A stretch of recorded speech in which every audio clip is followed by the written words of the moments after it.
infeliz tirou verba da educação, tirou 2,4 bilhões de reais 2 dias depois de falar de tirar 30% das universidades federais.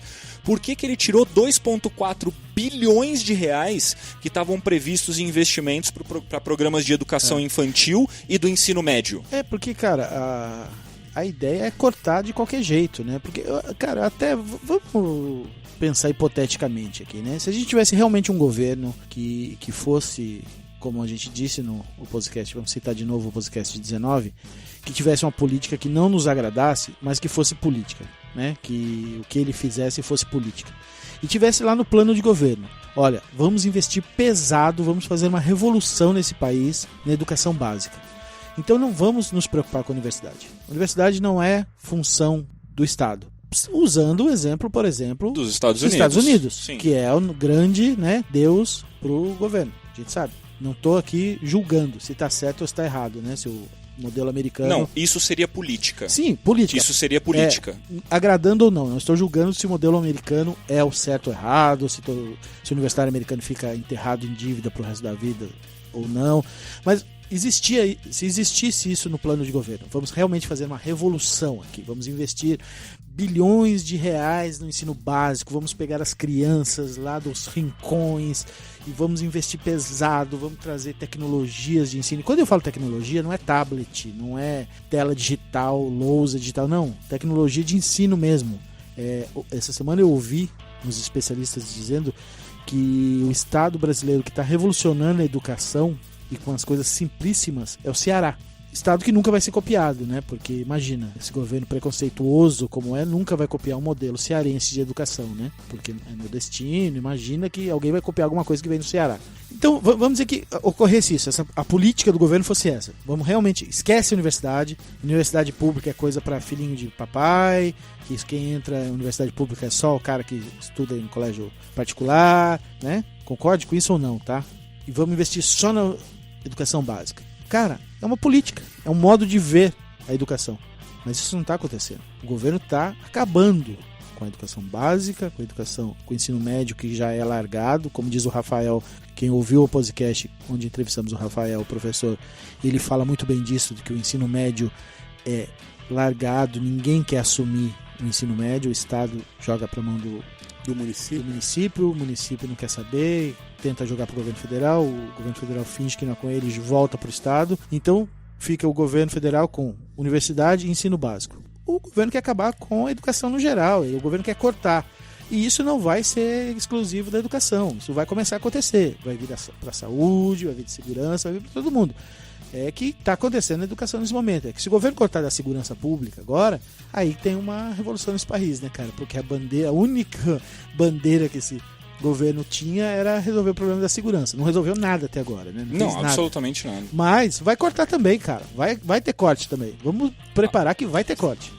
Agora, o mais interessante nessa questão da educação é que até o ensino técnico e a distância está sofrendo impactos. Para mostrar isso que eles estão foi cortando. bandeira de campanha do Jair Bolsonaro. Ou seja, se você votou no Jair Bolsonaro e ouve a gente, parabéns, nos dá o prazer da sua audiência, eu sinto muito, porque você deve estar arrependido. Eu espero que você já esteja arrependido ou arrependida. Parabéns, você se ferrou. Porque, cara, olha o que está acontecendo. É a destruição de anos. Nós não estamos falando do PT, tá? Não estamos falando do PT. Nós estamos falando de anos e anos de evolução que é a passos de tartaruga. A gente está falando do Brasil, conscientemente do Brasil, que tem muito a evoluir, mas olha o que está acontecendo na educação brasileira. Primeiro se destrói, se quer destruir pelo menos, o ensino de fato. O que é ensinado de fato. Que é uma crítica, inclusive, que eu faço ao PT. O PT não fez essa revolução no ensino básico, né? Não fez. O PT até investiu alguma coisa no universitário, né? Com o ProUni, com o FIES, outras frentes aí para o universitário, abrindo, inclusive, grandes frentes para as universidades privadas, né? Sem dúvida. Não vamos negar isso, mas lá no básico, que é o básico, o PT também não investiu. Investiu pouco. Podia ter feito essa revolução. E não fez. Mas, cara, isso só mostra, isso que você disse agora, só mostra que o governo não está preocupado com política. O governo tá cortando e vai cortar. E essa questão da educação, ela começa com o que é ensinado, né? Já vem lá desde trás do governo do Michel Temer, onde surgiu com grande força o tal da escola sem partido. Então vem essa questão, vem a filosofia, a sociologia, vem simplesmente matérias que ensinem tecnicamente e deem resultado prático de curto prazo para a formação de profissionais. Vem o ataque aos professores. Cara, e num país com 14 milhões de desempregados, esse discurso pega que é uma maravilha. Claro! Né? Você tem 14 milhões de desempregados, cara.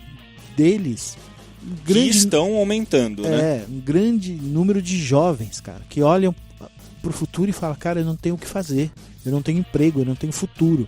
Então esse discurso de que, olha, não adianta você fazer um curso que não vai te dar futuro nenhum, eu vou te dar um curso técnico, esse discurso cola que é uma maravilha, então, só cara. que aí até que ponto cola se ele vem e tira o investimento e tira a grana para bancar esses cursos e fala assim, ô jovem, você que ia entrar num curso técnico que eu falei lá, agora não dá, viu? Porque eu cortei 2,4 bilhões de investimento para esse ano e eu não tenho vaga para você. Não, mas a incoerência vai mais longe, cara. Lembra, alguns podcasts atrás, a gente falou que ele inclusive ia ferrar com o Sistema S?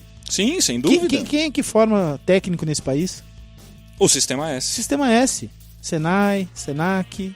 Se ele acabar com o Sistema S, ou prejudicar o Sistema S de alguma forma, e cortar desse jeito, ele não vai formar técnico também. Então, ou seja, não tem educação nenhuma, cara.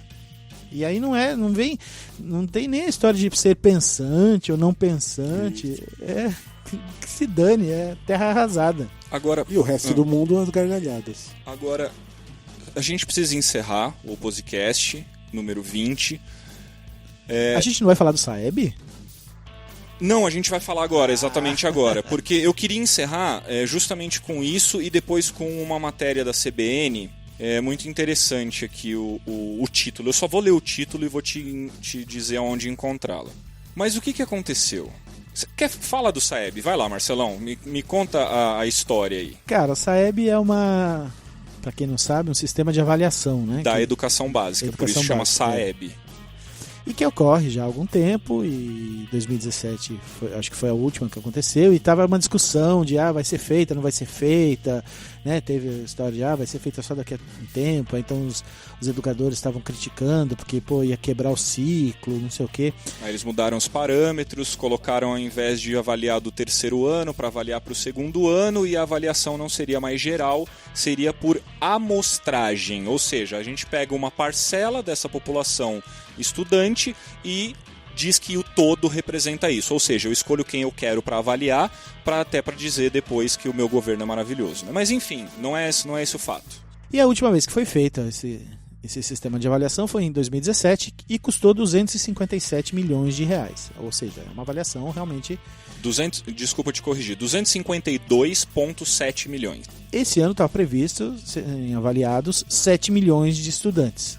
Aí chama-se uma entrevista coletiva, vai lá o nosso super-ministro da Educação, Abraham Weintraub, e leva um assessor junto com ele para dar notícia de que vai ser feita agora essa avaliação, que essa avaliação vai custar a bagatela de 500 mil reais. Veja, de 252 milhões em 2017, ele faria o milagre de avaliar por 500 mil. 500 mil reais. 252 milhões para 500 mil. Tá, estamos Cara, assim. É um gestor, hein? Eu vi um trecho da entrevista coletiva, um vídeo, a Folha colocou, esse jornal comunista colocou lá, chamando de pastelão. Um jornalista fala, ministro, mas 500 mil reais?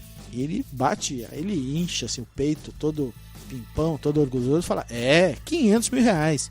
Isso é para mostrar para essas entidades que recebem bilhões de reais e não conseguem fazer nada, que a gente consegue fazer, porque aí está a capacidade técnica, porque os gestores e blá, blá, blá, porque esse ministério todo, essa pasta toda, é cheio de gestores, né? Não tem, tudo formado em administração, não tem um educador e são só gestores. E aí o puxa-saco do lado, com a cara assim de pimpão, isso aí. E fala, porque o fulaninho aqui veio para fazer mágica, não é fulaninho. E o fulaninho fala, missão dada. Aquela coisa de missão dada e missão cumprida, né? Tropa de elite, lógico. Que na verdade é um tema do exército romano, né? Não é da tropa de elite. Todo mundo acha que isso é coisa do Capitão Nascimento, mas na verdade é um tema do exército romano, né? Era missão dada e missão cumprida. E, cara, eu vi aquilo, eu que não sou nada, né? Sou um publicitáriozinho, que não tem uma calculadora financeira da HP, peguei meu celularzinho, abri na hora, falei, peraí, 500 mil, 7 milhões? Fiz uma conta rápida ali na calculadora do meu celular, e na hora eu vi assim, não, gente, peraí, não é possível dividir 500 mil por 7 milhões de alunos. Deu 0,07, blá, blá, blá, blá, blá. Deu uma dízima ali, de 7 centavos. Que eu ainda sei o que é uma dízima, de 7 centavos, deu, arredondando, 8 centavos por aluno. Falei, cara, como que o cara vai fazer uma avaliação que custa só 8 centavos por aluno? Falei, não é possível. Tá errado isso. E, cara, dito e feito, né? Acabou a coletiva, a Folha divulgou, 5 minutos depois sai uma nota do Ministério dizendo, olha, o ministro se equivocou e, na verdade, o Saeb vai custar 500 milhões de reais. Ele errou só por 1.000 vezes.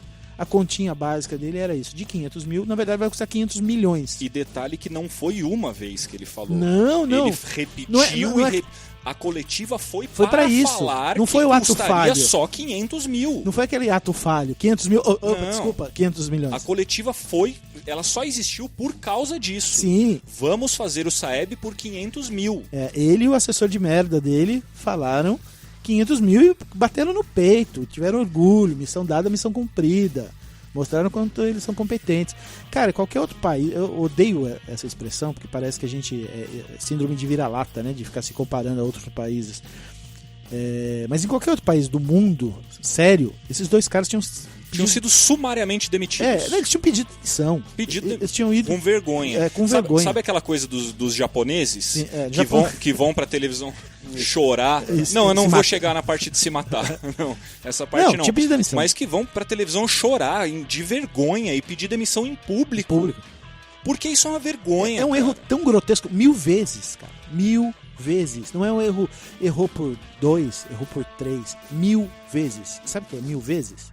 É isso. Imagina você errar um orçamento da sua casa, ou você pedir um orçamento para consertar seu carro e o mecânico errar 1000 vezes. Você pedir um orçamento de um encanador na sua casa e o cara errar 1000 vezes. Um dentista, sabe assim, preciso fazer uma restauração num dente e o dentista errar 1000 vezes. Você aceitaria um erro de 1000 vezes? Qualquer profissional que fosse? Ou se você tem uma empresa e aí um funcionário seu, na hora ali de fazer uma planilha no Excel, de mandar orçamento para o cliente, erra por 1000 vezes. Então, nosso ministro da Educação, que escreve em citaria com S, e que se diz gestor. Até a gente brincou aqui no nosso grupo do WhatsApp que a gente tem aqui. O Cruz falou, ele é engenheiro, ele é administrador. Eu falei, cara, não sei, eu sei que ele é gestor. Só essa palavra para mim, pior que gestor é coaching. Ele é gestor. Errou por 1000 vezes. E aí essa piada, esse final de semana, lógico, ele tá sumido, deve estar embaixo da cama, né, de vergonha. E segunda-feira ele volta, vai trabalhar, ele, o assessorzinho, como se nada tivesse acontecido. E assim, só pegando essa questão de você se comparar com outros países, eu acho que não é neste caso, não é uma questão de ter a síndrome de vira-lata ou coisa parecida. Mas, cara, se você pega a história recente aí, principalmente lá do Oriente, lá Japão, sei lá, Coreia, Taiwan, sei lá, alguns países desses e algumas outras do pós-guerra aí. Cara, todo mundo falou assim, gente, a gente tá na merda. O que a gente vai fazer? Eu não sei o que a gente vai fazer, mas na educação ninguém mexe. Investe na educação. Investe na educação e lá ninguém mexe. O resto a gente não sabe. A gente se vira. É exatamente com isso que eu quero encerrar o podcast, porque no dia 1º de maio deste ano, obviamente, 3 dias atrás, agora da data da nossa gravação, foi ao ar na CBN uma matéria com o professor Marco Antônio Teixeira, comentando esses 30% do corte da educação e os 2,4 bi da educação básica. E, entre aspas, essa é a chamada da matéria para você assistir. Você não precisa nem se dar o trabalho de ler, porque é um vídeo, tá? Entre aspas, para o professor Marco Antônio Teixeira. todos os países só saíram da crise com investimento maciço em educação e pesquisa. Fecha aspas. É óbvio? É óbvio, né? Mas é fato, precisa ser reforçado.